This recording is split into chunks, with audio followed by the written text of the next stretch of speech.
Today, I'm going to show you how much of a difference adding finish to your dyed leather makes, because let's be honest, unfinished leather looks like it's just crawled out of bed after a rough night. Specifically, I'll be using Leather Balm with Atom Wax, which I like because it sits right in the middle, kind of like the perfect medium salsa. Not too dull, not too shiny, just right. There are tons of other finishing options out there depending on how much water resistance or sheen you want, but skipping this step entirely, that's like baking a cake and forgetting the frosting. Technically still edible, but also kind of sad.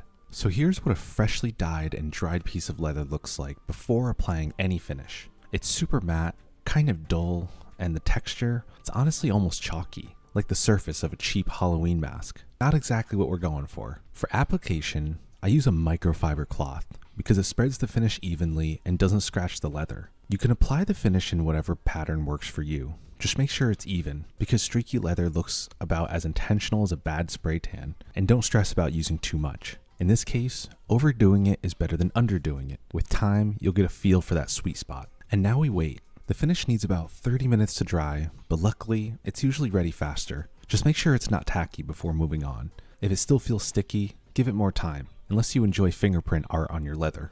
Once it's dry, grab a clean microfiber cloth and buff the surface in circular motions. Think of it like waxing a car, except instead of impressing your neighbors, you're impressing yourself, which is honestly what really matters. Don't press too hard, or you might scratch the surface and undo all your hard work. And boom!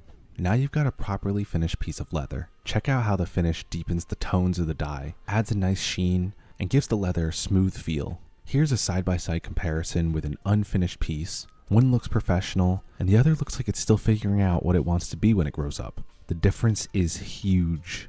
I hope this video was helpful.